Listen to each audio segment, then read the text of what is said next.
I will introduce tonight's speaker. Allan Dodds Frank is an award-winning investigative correspondent who has worked in newspapers, magazines, television, radio, and on the internet. He began his career as a reporter, editor, columnist, and photographer at the Anchorage, Alaska Daily News in 1970. In 1973, he moved to the Washington Star, where he worked a variety of beats, including as a national staff writer covering the Justice Department and the FBI. In 1981, he moved to Forbes magazine, where he filed stories from 30 countries. Frank then moved in 1988 to the ABC News as a correspondent for the business world with Sander Van Oker, and other programs, including World News Tonight with Peter Jennings. He then spent 8 years on the air at CNN as the business investigative correspondent for Moneyline with Allan Dodds. Before 6 years at Bloomberg Television, Frank won a national Emmy in 1992 for his reporting on Ross Perot, and in 2001 his investigation revealing how the 9/11 terrorists financed their attacks from abroad. He has a BA in American History from Colgate University and an MSci-J from Columbia University Graduate School of Journalism, and an MSL from Yale Law School, where he was a Ford Foundation Fellow. He also has served as president of the Overseas Press Club of America and the, help me out here, Silurians? Is that how you do this? Thank you, you knew that was coming. Press Club. Frank and his wife, Lillian King, have been residents of Lyme since 1989. Please join me in welcoming Allan Dodds.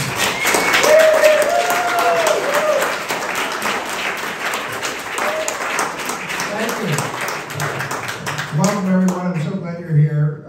Thanks for being woke enough to get out of bed and show up and make your way here. And many thanks to Melissa, the Lyme librarian, who says she doesn't care whether you pronounce the name Fournier or Fournier, the French way. Anyway, she encouraged me to give a talk about the media, politics, and the current cultural situation we're in. And when she and I batted around what the topic line would be, I said, how about what's up with woke? So here we are. That's how we settled on what I think of as a special four-letter word.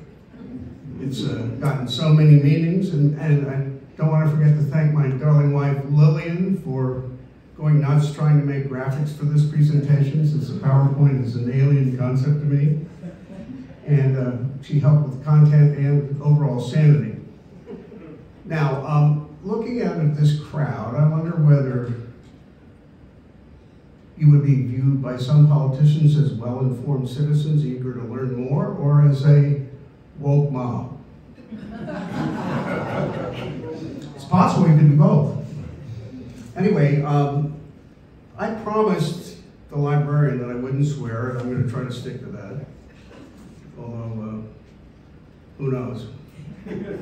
Anyway, for those of you who do not know me, Melissa gave me a long intro, so I don't need to tell you much, except that I have covered and investigated many politicians of both parties, perhaps most notably the Clintons and Donald Trump.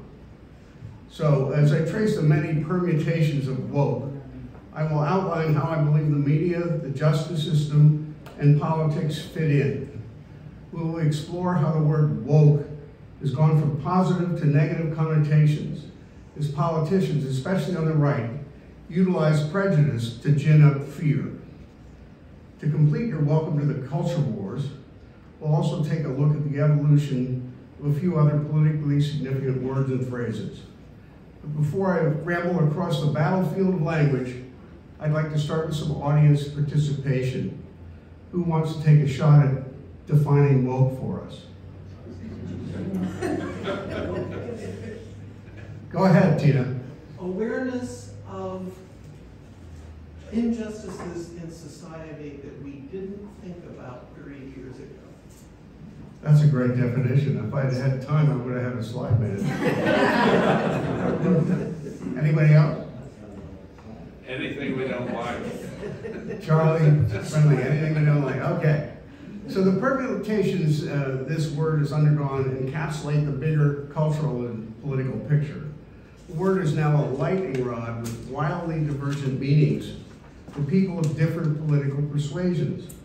It is a word that has been repeatedly appropriated, distorted, and corrupted, so much so that it is sometimes used in contexts that are contradictory or nonsensical. Lately, I've been asking a lot of people about woke, including our 28-year-old twin daughters. The answers, as you might guess, are wide-ranging. Our daughter, Melissa, framed the discussion about woke this way. She said, being adamant about it is not productive, but not being open to discussion is also not productive. Arguing about wokeness is outdated and a waste of time. So there you have it from one 28-year-old. At a golf outing, I asked a Republican friend of mine, when he's not busy driving his Aston Martin, to define woke, and he replied, my definition of woke is very liberal people who are offended by everything except their own behavior. The man sitting next to him at dinner said, amen. Anyway, another version of woke comes from our daughter Katie, who says, my definition of woke is someone who does not take things at face value, someone who questions why the Supreme Court reached the decision they did. To me, language is the ultimate determinant in how we think as a society and what actions we take. So let's take a journey tracking woke, a word that until 1938 was used only in the context of someone who is no longer asleep. So I urge you, as religious leaders and philosophers over the centuries have done, to awaken. We shall march through the etymology of woke to see how it is morphed. Here is the Merriam-Webster dictionary definition of woke. Chiefly U.S. slang, aware of and actively attentive to important societal facts and issues, especially issues of racial and social justice. Number two, this is a more recent definition, reflecting the attitudes of woke people, politically liberal, as in the matters of racial or social justice, and especially in a way that is considered unreasonable or extreme. Now, woke first appeared in the American vernacular in 1938 in a recording by the great bluesman Honey William Ledbetter, better known as Leadbelly. The song, called Scottsboro Boys, was a warning for, I'm going to put this in quotes, just because as we know language about a lot of things has shifted, was a warning for colored people who, quote, better watch out, or, quote, they go to hang you in Alabama. Now, Leadbelly was singing about 9 young black men in Alabama who had hopped on a Southern Railways freight train in Chattanooga and were provoked by insults into a fight with white boys who had also jumped aboard as hobos. The black boys won the fight, threw the white boys off the train. The white boys then got the station master to assemble a posse and have their assailants taken off the train and arrested. Now it gets complicated. A white mob in Scottsboro nearly lynched the black boys before the sheriff imprisoned them. Then, to avoid arrest as suspected prostitutes, 2 white women who had been on the train, dressed as men, falsely accused the blacks of raping them. An all-white jury quickly convicted the boys, and the judge ordered executions of all but one 13-year-old defendant. The cases became a national cause célèbre, went on for years. After 16 trials, retrials, and 2 Supreme Court decisions, the defendants were finally released after years behind bars. In the spoken afterword following the song, Leadbelly says, quote, I advise everybody, be a little careful when they go along through there. Best stay woke. Keep their eyes open. In this context, Leadbelly's use of woke was a caution to blacks about being on guard in the Deep South and a prompt to white audiences everywhere to be aware of racial injustice. The first writer to put woke into print, according to researchers, was Harlem novelist William Melville Kelley. In a 1962 article in the New York Times headline, If You're Woke, You Dig It. His essay traced how, again I'll put quotes on it just for context, Negro slang from jazz migrated into mainstream white English. Woke in those days did not have a nasty tone. Triggered by a conversation he overheard on the subway, his story detailed how white people known as hipsters or beatniks spread the usage of language of words such as hip and cool. On a podcast called Origin Awake by Elijah Watson, Kelly's daughter Jessica explains, quote, "It means to be aware. It can be a serious joke. Usually when someone says, stay woke, the other person chuckles." A similar progression occurred with woke, which next popped up in a 2008 pop song called Master Teacher. That song was recorded by Erykah Badu on her album New America Part 4, Fourth World War. The chorus is, "I stay woke," and her daughter Katie says it was the first time she ever heard the term. In 2012, Badu tweeted support for Pussy Riot, the all-woman Russian rock band threatened with prison by Vladimir Putin. Badu tweeted, "Truth requires no belief. Stay woke. Watch closely. Hashtag free Pussy Riot." Twitter users began following that formulation by using the hashtag stay woke to talk about racial justice. The real acceleration of the word followed the racially based national protests, or nationwide protests, that began in Ferguson, Missouri in 2014, when a white police officer shot a young man named Michael Brown, who lay bleeding in the streets for hours. That protest began the Black Lives Matter movement, and as it spread across the country, it generated an ensuing reaction dubbed Blue Lives Matter. The essence of the moment transformed woke into a word that was shorthand for a concept or a political action philosophy. As turmoil at Ferguson unfolded on television and social media platforms such as Facebook and Twitter, the phrase "stay woke" spread like wildfire. T-shirts imploring people to stay woke were seen all over the nation. Discussions about being woke became part of the national conversation. The call for introspection about racism in America spread to educational institutions, libraries, museums, and businesses. At that moment, it became a rallying cry for white people to pay attention to stay woke to racial injustice and police brutality. Now let's pause for a minute.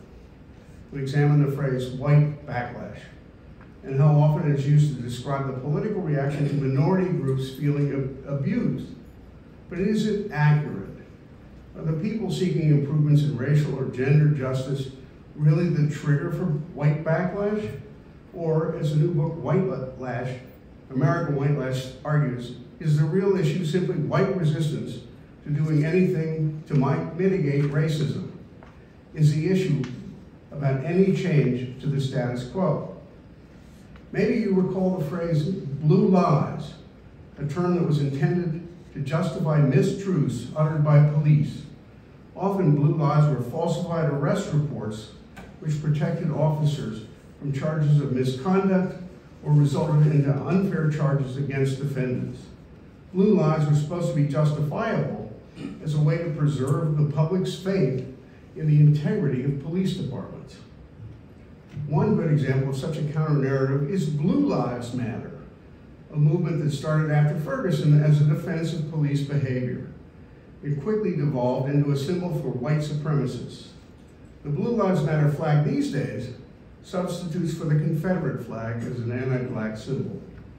Naturally, these people style themselves as anti-woke. To these people, calling someone woke is a dog whistle equivalent of labeling them as a minority worthy of contempt. Now, as the striking writers in Hollywood know, a great protagonist needs an antagonist to produce spectacular drama and intrigue. Thus it has become with woke. In 2017, the Oxford English Dictionary added this new definition of woke. Woke, adjective, originally well-informed, up-to-date, now chiefly alert to racial or social discrimination and injustice. Frequently in stay woke, also in stay woke, often used as an exhortation. In more recent use, sometimes derogatory, especially as a means of characterizing such vigilance or the political and social views stereotypically associated with it as doctrinaire, self-righteous, or pernicious. At the same time, the Oxford Dictionary added another word, one that seems increasingly applicable to politics today. It is post-truth. Post-truth, an adjective relating to or denoting circumstances in which objective facts are less influential in shaping political debate or public opinion that appeals to emotion and personal belief. Excuse me. The day after the inauguration of Donald Trump in 2017 also was a big day for woke, and the extension of its meaning as a call to political action on behalf of women. That was the day more than 5 million people around the world protested Trump's views on women, and many of those pussy hat wearers also declared themselves woke, as its meaning expanded to gender in addition to being sensitive about racial issues. Of course, what had ignited the 2020 wave of woke was the killing in Minneapolis of George Floyd by police as a bystander videotaped the murder in real time. If there was ever a case of the pictures do not lie, that was it. To borrow a memorable phrase from someone who needs not to be named, there were no alternative facts. Another phenomenon also gaining steam among liberals, and that was making woke a test of allegiance or betrayal. What we call the cancel culture sprung up, and people's reputations began being set on fire on the internet as their past intolerant acts were unearthed. While it was hard to put an exact time on what happened next, woke mutated into some form of catch-all litmus test about politically correct behavior. Some people even got fired for making incorrect jokes, racially insensitive remarks, or sexist behavior. In 2020, Columbia University linguistics professor John McWhorter, a black scholar who does not shy from controversy, put out a book called Woke Racism: How a New Religion Has Betrayed Black America. His argument is that there are people who, with fervor, have made holding others to a wokeness litmus test an intolerant religion. He says these are people, quote, who have innocently fallen under the impression that pious, unempirical virtue signaling about race is a form of moral enlightenment and political activism. I know Professor McWhorter, so I emailed him in preparation for this talk. He replied in part, since he said he was kind of talked out on woke, but he said, since 2020, when I wrote Woke Racism, the current usage as a pejorative was well set in at that point, such that the woke I was referring to was what DeSantis is referring to now. But the professor continues. Of course, he and I have different issues. I abhor the punitive facet. DeSantis' issue is the cultural permissiveness, not an issue of mine. Then even former President Barack Obama checked in on woke in 2022. He said, I do get a sense sometimes, especially among certain young people, and this is accelerated by social media, you know, this idea of purity and you're never compromised. You're always politically woke and all that stuff. You should get over that quickly, he said. There is a sense sometimes of the way of me making change is to be as judgmental as possible about other people, and that's enough. That's not activism. That's not bringing about change. Guess what? It did not take long for the conservative media, led by commentators on Fox News, to begin attacking wokeness. Copying its British newspaper's approach, Fox News owner Rupert Murdoch changed American media by deciding to market directly to a clearly defined political group, namely conservatives. Fox News flourished as hundreds of cable channels fragmented the TV audience. At the same time, Craigslist and the internet were killing off newspapers' profitability by siphoning off ads and news content. Murdoch's hire of Roger Ailes, a man whose political chops were honed as the media whiz kid for Richard Nixon, was a brilliant business stroke. Ailes labeled Fox News, remember this phrase? Quote, fair and balanced, although it was anything but. In fact, Fox increasingly has abandoned facts for fiction, as the Dominion voting machine case settlement demonstrated. On Fox and other conservative media outlets, notably now the Elon Musk-owned Twitter, woke is a favorite punching bag. Referring to his SpaceX venture, Musk said on Twitter last year, "Unless it is stopped, the woke mind virus will destroy civilization, and humanity will never reach," that's his typo, not mine, "Mars." Excuse me. This is one that's particularly good for this neighborhood. On another occasion, he called Yale University the epicenter of the woke mind virus attempting to destroy civilization. Minor overstatement, maybe? Anyway, a watchdog group called Media Matters has cataloged Fox News personalities demonizing more than, get this number, 200 different people, institutions, and ideas for their wokeness during the last 3 years since George Floyd died. The Fox list is breathtakingly nonsensical, since wokeness to them means anything and everything they dislike or despise. It is an endeavor at negative political branding, making woke a hot button that carries with it the stench of Marxism, communism, and who could forget Donald Trump's favorite left-wing boogeyman, Antifa. To Trump, Florida Governor Ron DeSantis, and others, all enemies are woke. What better way to own the libs than heckling about wokeness? By categorizing their enemies as an orthodox mindset, they manage to generate the outrage of righteousness among their own followers. When Trump recently attacked DeSantis for his anti-woke campaign, he claimed woke no longer can be effectively defined and has lost its punch. For Trump, that was a new tune, since in 2022 he told a crowd at the Heritage Foundation, "Our movement must continue to pursue a populist, nationalist economic agenda that puts working families before globalist politicians and woke multinational corporations who are mentally ill." That was a good concept. So what was Trump talking about? The answer probably is corporations that have begun to treat their workforces better in terms of racial and sexual discrimination, equal pay for all, maybe even concerned about climate change. But is Trump not on the same page of intolerance as DeSantis, who repeatedly tries to one-up Trump as he assaults immigrants, the Walt Disney Company, and higher education in Florida on issues of race, gender equality, and now, since we're in the library, children's books, it's coming.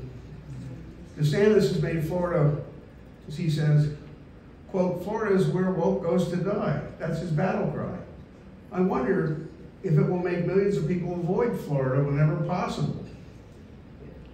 Anyway, what's happened now is this battle has also come to broader places like Wall Street, where woke is under attack because big firms such as BlackRock, the world's biggest investment company at the moment, profess to invest based on ESG principles, that is, environmental, social, and governance principles. So what's happening in red state legislatures? Fossil fuels advocates are trying to roll back environmental protection, kill renewable energy projects, and escape regulation. Why? Because those things are woke. In a recent column about how the Republican-controlled Texas state government is kneecapping wind-generated renewable energy by terming it woke, New York Times columnist Paul Krugman attributed to, quote, "the anti-woke mind virus." He said this crowd, quote, "hates anything it considers woke," which in this faction's eyes means both any acknowledgement of social injustice and any suggestion that people should make sacrifices or even accept mild inconvenience in the name of the public good. These politicians know language is the weapon that works. Words do have consequences that can be dangerous and deadly, even if those outcomes were unintended. Political symbolism, the simpler the better, is now the adhesive that binds groups. A word or phrase, such as woke, can be a rallying cry or an epithet. Call it identity politics. It means a goal of negative campaigning is to destroy the middle ground of compromise by creating the us versus them dynamic. Lying has become an accepted weapon of war, not a reprehensible act. Political scientists call the creation of such unwavering allegiances identity enactment. And psychologists have observed that the angrier people get, the more likely they are to accept the use of deception to obtain their political objectives. Still, there's a little flicker on the horizon here of what's going on and where this is all going. As of last March, a USA Today poll shows the positive meaning of woke still prevails. The poll said 59% of Americans still believe woke means to be informed, educated on, and aware of social injustices, versus 39% saying it stands for being overly politically correct. So now, we connect the dots between the complex and bewildering machinations dominating politics. You can pick any one of a half a dozen words or phrases and analyze what is going on in essentially the same fashion. For reasons that I haven't really been able to calculate, the Republicans seem to be much better than Democrats in converting positive terms to negative ones with big political impact. Start with woke and go backward. Remember when anti-abortion was the term, not right to life, or the term that succeeded it, pro-life? How about global warming, reverting to climate change, or the idea that nothing bad is happening in the environment? Why be worried that this July 4th was the hottest day on Earth in recorded history? Thank you. Just take a look at how the words affirmative action have taken on negative connotations and now have been rejected by the Supreme Court majority and the Republican Party. Go back to 1896, and you'll find the Supreme Court deciding in Plessy versus Ferguson that, quote, separate but equal, guaranteed equal rights to white and black citizens. I think you do not have to be woke to acknowledge that history shows us that segregation obliterated equal rights. So who came up with that derogatory term, deep state? Anybody here know? Okay. It's a catchphrase dreamed up by the Turkish president, Recep Erdogan, to describe his opponents who failed to overturn him in a coup. Now, thanks to Trump, the likes of Jim Jordan and the so-called Freedom Caucus, we are to believe that career government officials who make the agencies function properly are, quote, weaponizing the deep state against ordinary citizens. One of the few Democratic winners in the names game was the failed Republican effort to brand as negative affordable health care by labeling it Obamacare, a tag the former Democratic standard bearer gleefully embraced. Race is the underlying heartbeat of politics in America today. However, may I suggest that an equally important yet amorphous issue, cutting across almost all the hot-button issues today, is about trust. As important as the critical issue of racism is, whether people can and should trust the government is just as important. In one key sense, the issues are combined, because the big questions revolve around what can or should various government institutions do about racial injustice and to protect us all. The economic forces at work here match their intentions by ginning up fear, anger, and allegiance on what have become known as cultural issues, and they are racial equality, sexual identity, religious liberty, and gun control, just to name them, the top four. Donald Trump, to me, seems to be exhibit A among politicians who embrace bigotry in its many forms. Now, I say this based on my experiences interviewing Trump for ABC News when he was talking about Connecticut Indian tribes and casino licenses. Now, as a candidate and presidential role model, his choice of words prompted many people to stop repressing their own prejudices and to give themselves permission to behave badly. This is a trend that I see, I don't know whether people in this room agree, seems to be becoming more and more widespread. And the way I see it, the effect of thousands of lies by Trump that Trump uttered was to confuse people and stoke anger He did it so often that his followers largely recall only his repeated insults and his favorite slogans. He left us with his lies about fake news and the residue of a few slogans he drilled into the public consciousness, such as "Make America Great Again," "Drain the Swamp," and "Build the Wall." Now Trump claims the witch hunters are coming to get him and his supporters. But who can forget lock her up for Hillary Clinton's alleged crimes about classified documents? So that sounds partisan, but it's really just my observation of Trump's behavior based on decades of watching him in action as a businessman, starting when I first investigated him in 1985.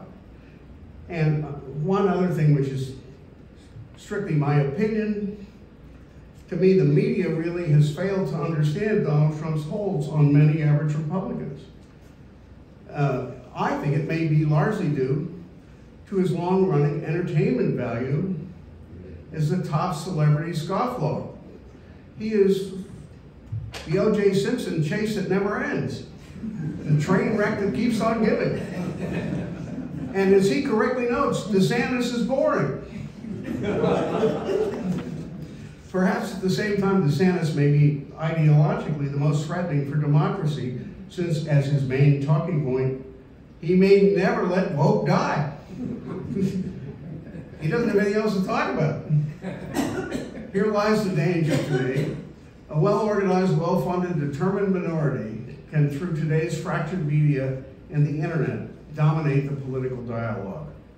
Words such as woke can be twisted beyond recognition, lying repeatedly to warp discussions by creating doubt. Finally, thanks to the unelected Supreme Court, it is now hard for the public and the media to find out, to know who funds such efforts and what they hope to achieve. Certainly recent press exposés of the undisclosed vacations Justices Thomas and Alito have taken with billionaires, along with Federalist Society powerhouse Leonard Leo, have highlighted that problem. So with that, I think we should put woke to sleep, and I'll take any questions you have.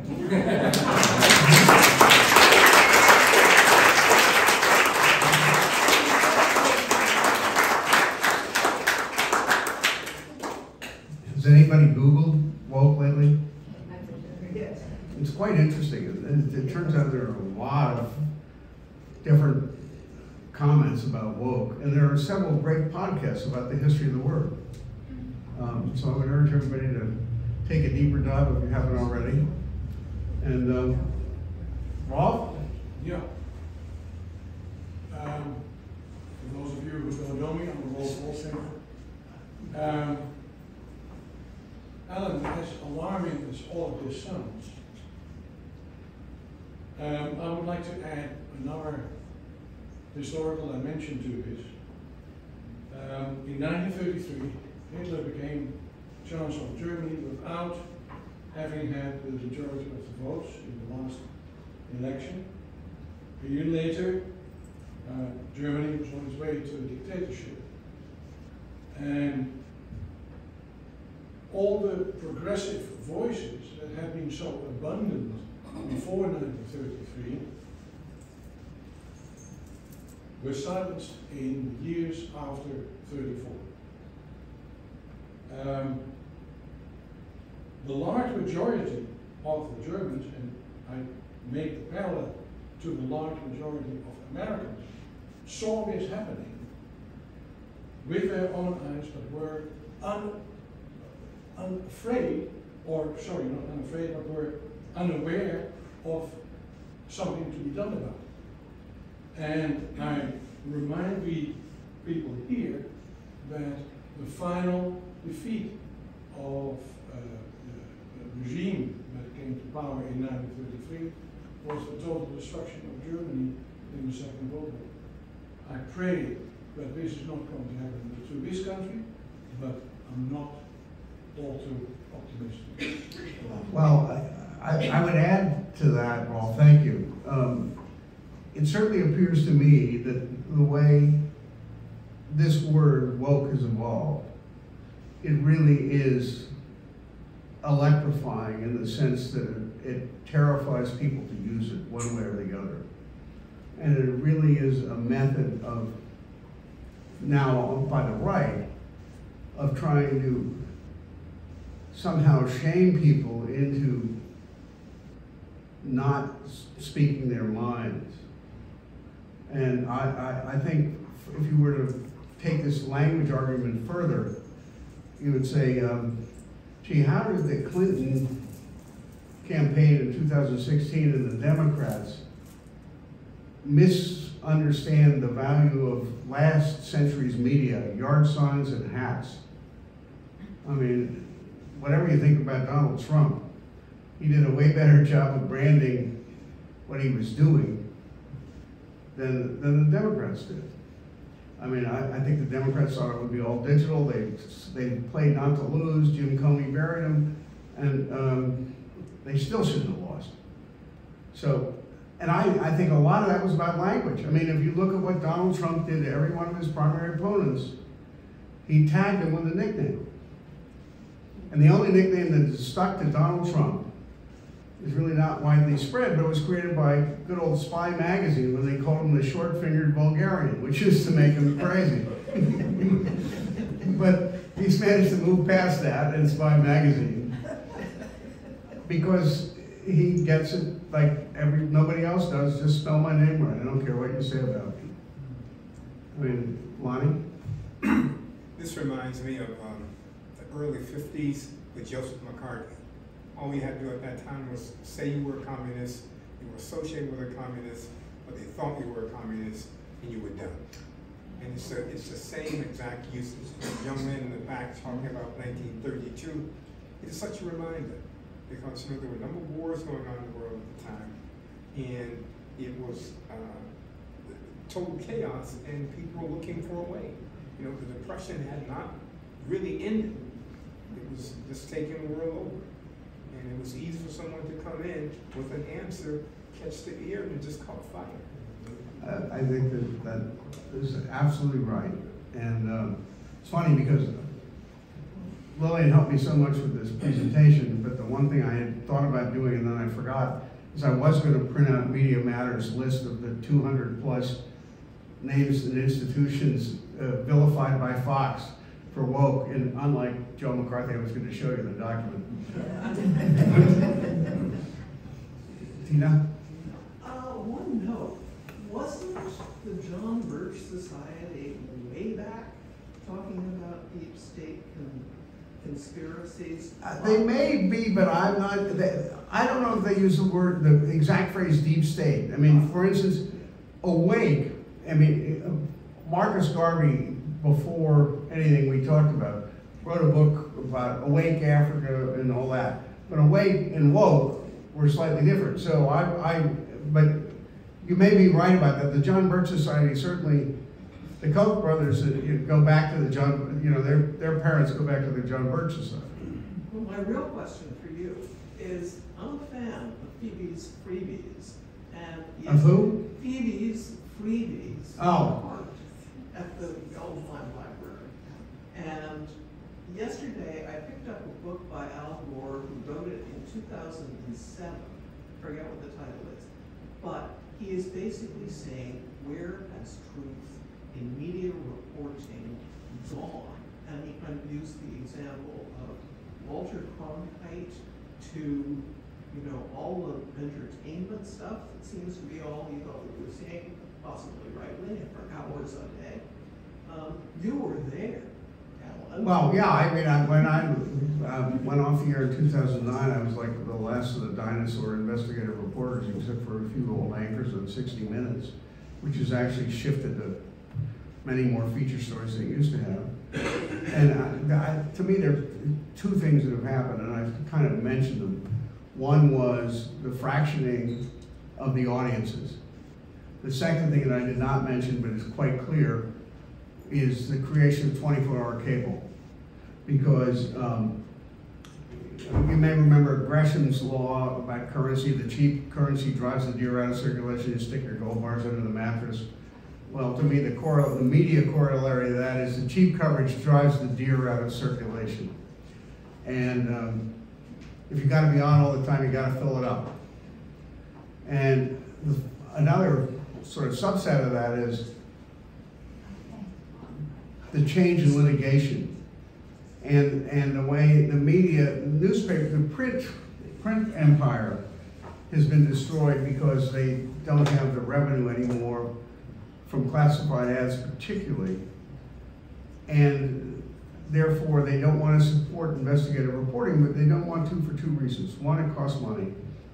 Three reasons. One, it costs money. Two, there's no longer much pride in the newspapers because when they were once local monopolies that were profitable and publishers wanted to have something to be proud of, they're now run by chains which have been sucked up by hedge funds who are busy trying to sell off the real estate, kill the employees, and can't wait for artificial intelligence to start writing stories. So that's all going on.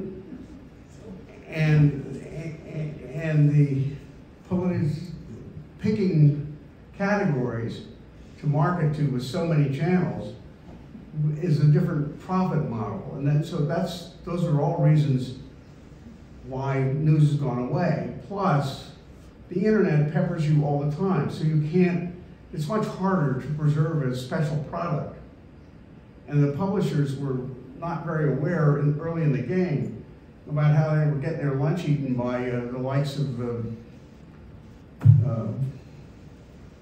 what's her name? Name a famous website that was news, Huffington Post. Huffington Post used to list people's content and not bother to pay them. It's like, really?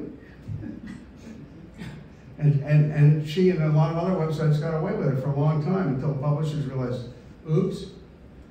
By then, they, you know, pick a cliche, the horse was out of the barn. I forgot to mention, I want to thank the library again for hosting me, and the fact that when we open this door, John Locke and his wife Kathy Flanagan will be serving some very nice cold wine or seltzer or beer if you'd like some. I'd love to have you all join us.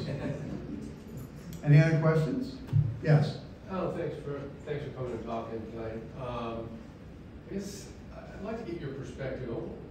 What do you think about mechanisms and the players involved in the burying of the Hunter Biden laptop? That was wow, and that's a good one.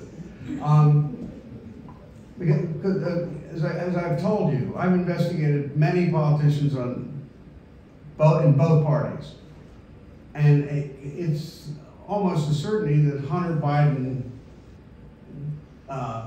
would not have gotten some of the jobs he got if he hadn't been related to a guy who was high up in American politics.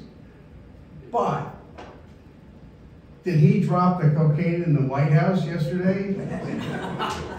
To me, that smelled like one of the great dirty political tricks, because you knew the next thing that would happen would be there would be headlines on various, particularly, you know, conservative allegations saying, "Oh, did Hunter drop cocaine in the White House?" No.